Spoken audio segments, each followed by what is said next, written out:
Hey, everybody. Welcome to the Tribe of Leaders podcast. I'm your host, Emi Kirschner.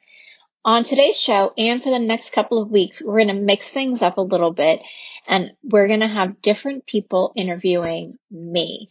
So this show, we have Cooley, who's one of the members in the Tribe of Leaders Biz School, interviewing me and asking the questions that everybody seems to want to know and haven't found out yet. Super excited about it. I had a ton of fun with her. And if you love this show or any of the other shows you've listened to, do me a super important favor and share it with somebody that you know. My name is Emi Kirschner. I'm a serial entrepreneur and investor. The one thing that I get asked all the time is, how do you achieve success in business and make an impact? In each episode of the Tribe of Leaders podcast, you'll hear from entrepreneurs and visionaries who share how their leadership has changed not only their lives, but the lives of everybody around them. Emi, welcome to the show. Thank you. I am so excited to be here on the other end of the microphone today. I'm excited to be on this side of things because I get to interview you.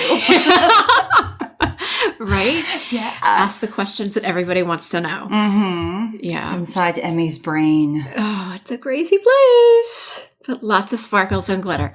Lots of sparkles. Yeah. I know that. Yeah. Yes. Absolutely. Okay. Well, I'm just going to dive in. Okay. Because everybody's curious.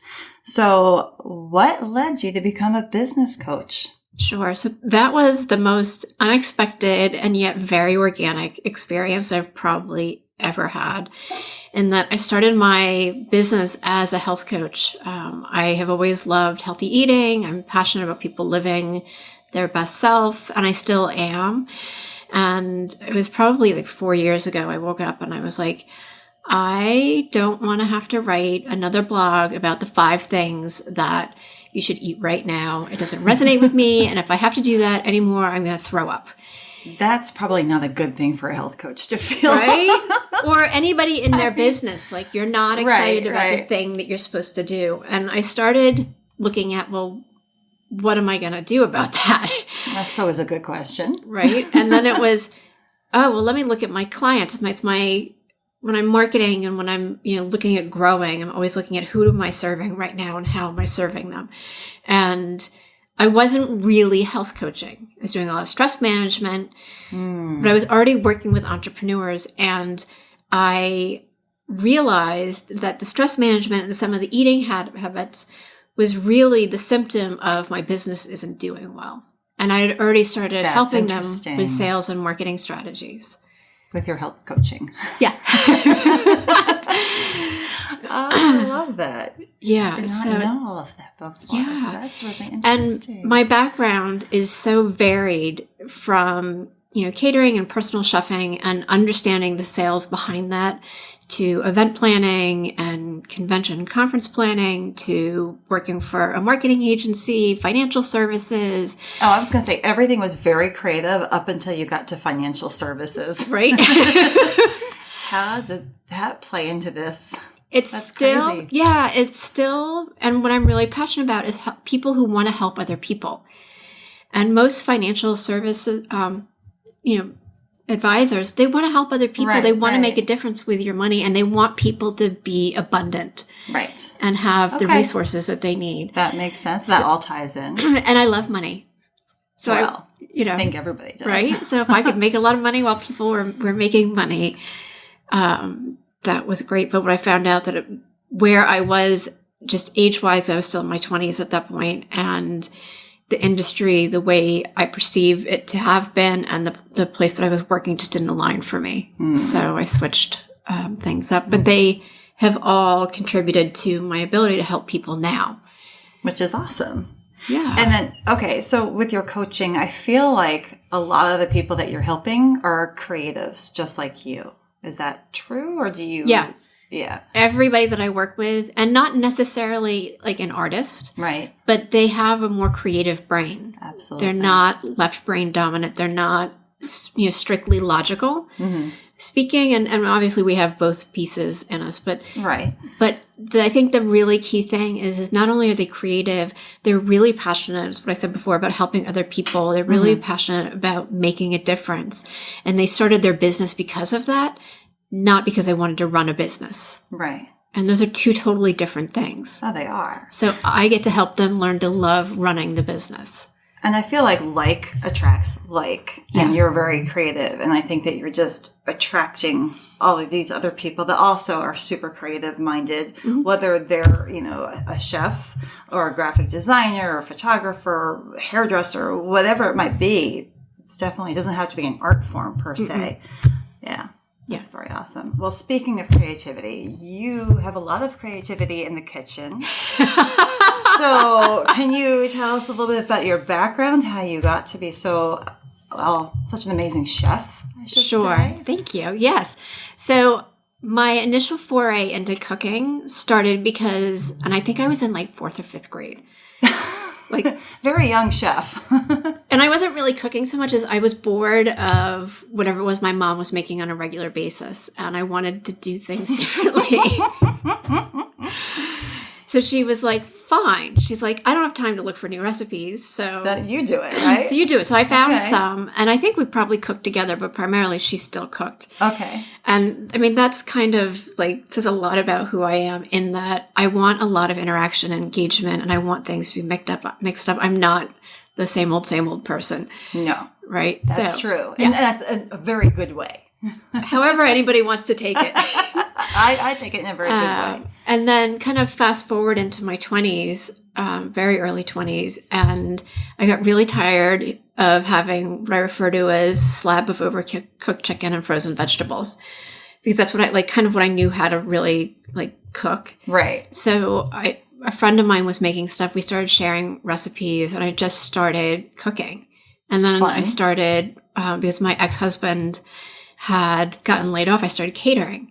And the catering led to me cooking even more because they had some amazing chefs at this catering company up in Massachusetts. So my guess is that you kind of learned from them as well. And yeah, so there was, hours and years of playing in the kitchen and just starting. That sounds amazing and fun.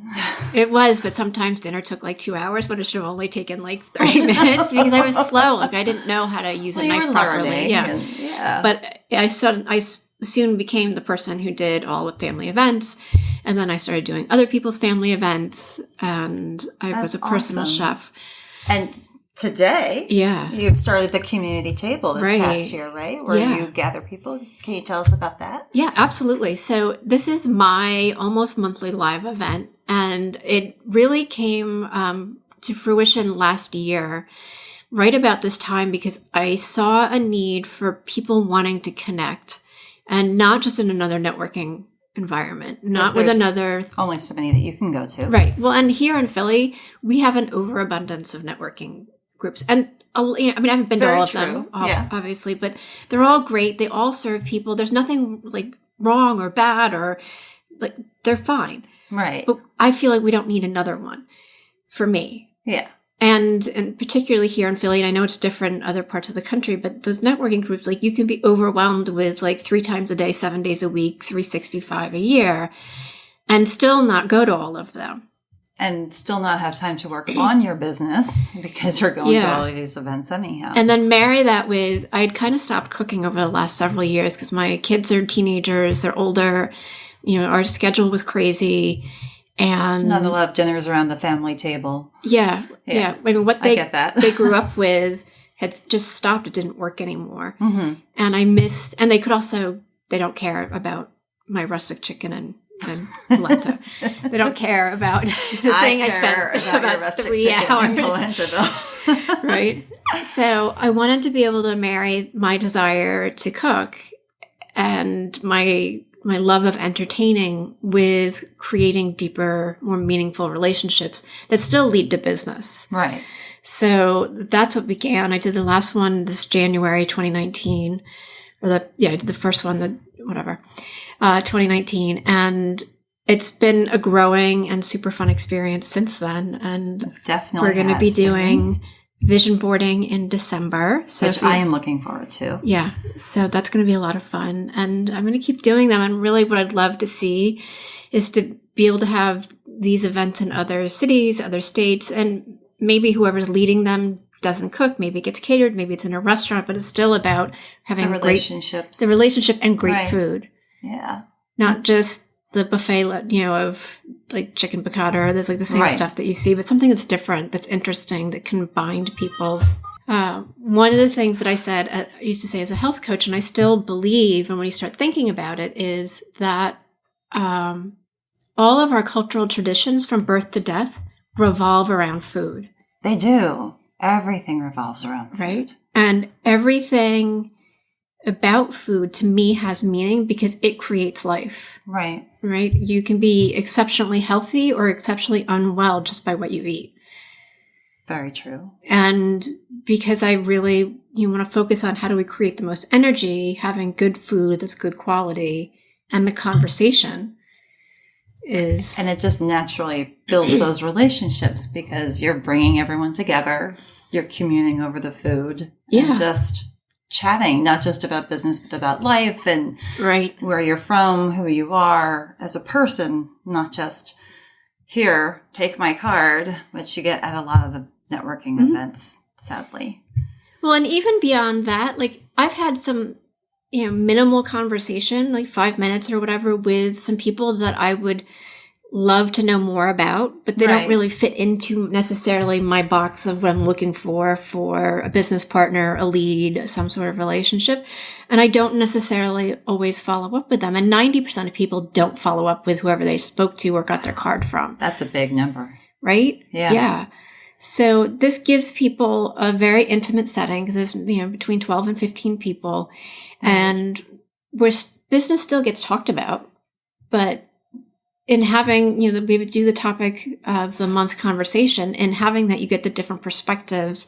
And there's something I think very unifying about that. Like you feel closer to those people, and you're more likely to reach out to them for a project or whatever. The past community table, I mean, you had asked us about impact, and the ideas that were bouncing around were pretty much consistent. Everyone really was saying the same thing in a different way. Mm-hmm. And then the conversation just really flowed from one person to another. And it was fantastic because you don't get that kind of feel at a networking event. It's just very brief. How are you? Let's connect over coffee sometime. Yeah. But this one, it was so great to be a part of it and really, I guess, acknowledge other people and how they feel too. Yeah. So it was pretty cool. Thank you. I'm really excited because each conversation topic for me is about having people be more intentional with what they're doing. Right. And I think impact right now is kind of overused, as I said then. Right. So what does that really mean for us? And it doesn't have to mean the same thing. And that's what I love, is that there is the variation and our approach can be totally different, but we're now more intentional about how we're going to do that and what that can look like and what the possibility is for us to expand our reach. Right. To make shifts in the world. Absolutely. So, yeah. So the other thing about the community table is I feel like it leads in and ties in very well with your Facebook group, Tribe of Leaders. I feel like we have the same type of community there, not face to face, but at least we've met face to face perhaps at the community table, and we can continue building the relationships there and then have you inspire us as well almost every day. Oh, thank you. Yeah, that's what I wanted to grow. In general, like that's my purpose is I want to be able to help entrepreneurs make more money, and I want them to be able to make more money so that they can help other people. Mm-hmm. And for me, that's how we're going to create world change. So it's, it's really getting down into that grassroots nitty gritty to have this huge world picture. And I think that in the next 5 to 10 years, we're going to see, because I'm not the only one doing this, this is just my version. Right. We're going to see a tidal wave of shift that I think can radically change how the world looks at, let's go with peace, but because that's my ultimate goal. But I think we're going to look at one another differently with less fear, less discrimination, and more openness and connectivity. I know I would love to see that happen. Yeah. Yeah. So that's awesome. My huge goal. I love it. All right. Well, then how about we narrow down that goal, and what are you looking forward to for 2020? It's coming up. God, so many things. It's perfect vision 2020. So right? Thank God I have my contacts in, so it really is 2020. couple of different things. One is growing this podcast. Like, I really want to be able to, grow the number of subscribers and downloads, because I think some of the stories that are being told are so fabulous outside of my own. Right. They have been. That are so cool. And I want people to hear them, because I want them to hear that the challenges and the struggles and the successes that the people that are on the podcast are experiencing are the same ones that you have. We're not alone. Right. Absolutely not alone. So that's one of my big missions. I'm going to host my first one-day mastermind, and I'd love to have 100 people in the room in March. That would be so exciting. Yeah. Oh, I can see it. I can see it. I've wanted to do this. It's been on my bucket list for like 4 years. So that's going to happen. Pretty incredible. So that will be in March, hopefully. Yeah. And then I'm going to take the tribal leaders on the road. I think that'll be fall. Oh. Yeah. So where can we bring and broaden our circle of people? Right. And what cities do we go play with next? That's exciting. Yeah. So those are kind of my goals for next year. Okay. Well, then let's deep dive into goals. Okay. Next 5 to 10 years. What do you envision for the Biz School and Tribe of Leaders and Emi? Yeah. So for me personally, it's traveling. Like, I want to be able to create, and I'm halfway there right now, but a business so I can work from anywhere. And I really want to spend... It's a very nice goal. Yeah. It's the best part of being a freedom nester. Kids are gone. I can do whatever I want within reason. Exactly. But I want to see the world, because I think having the experience of different cultures, people, thoughts will broaden my perspective of how I can serve people. And help your grassroots movement. Yeah. Absolutely. And I'd love to be able to speak more. A couple of 5 to 10, do a TEDx talk, be on the stage, the main stage of the. You would be amazing for a TEDx talk. Thank you. But I want to be on the main stage of the Pennsylvania Women's Conference in front of 10,000 women. Yeah. That's a lofty goal. I love it. That'd be so much fun. And I would be shrinking behind the scenes. A couple hundred, 10,000. It's all good. You could handle it, for sure. It's just practice. Exactly. But I'd really like to see, in the next year, our membership get up to 500 people in the Biz School, and then just grow it from there to whatever is sustainable so that it works for everybody, because I want to have the same relationships and accountability in little groups. So it wouldn't be the same if you didn't have that little touch with everybody. Yeah. Yeah. So at some point I'll bring on other coaches to help maintain that, because I can't grow effectively and scale effectively if I don't have support. Right. So one of the things I'm starting to look at is, what do those coaches look like? What skills do they need? How do we all balance each other? I was just going to say, you would need to find people that can help balance what you have. Yeah. And you'll need some different personalities to make sure everyone fits in together. Trying to figure out how to say that, but I can't think of it. That's okay. It's Monday. I probably still need more coffee. Yes, absolutely. So that's kind of what I'm thinking the next 5 to 10 years. So that would be amazing. Yeah. Oh, I wish you all of the best. Thank you. So cool. Yeah. That'll be fun. I'm trying to think of any more questions for you. But I think we covered a lot. Yeah. I don't know. Do you have anything else that you would like to add? Well, you know what I would love is for you to share, because you are in the Biz School right now. Yes. What your experience is and how it's helped you. I think my favorite thing right now, either the co-working days or your teaching days. Because actually maybe both, because I love how during the teaching moments that, when you're sharing with us, I've learned a lot from that. But then the co-working day kind of ties in with that. So it sinks in even more and helps push me a little bit further than what I thought I could do. Okay. I think that's one of my favorite things are those two. But I love how you have everything up there ready to grab. Here, watch this video. It's there if you miss it. Just the resources that you have on there right now. Okay, it's been cool. really good. And just having you around.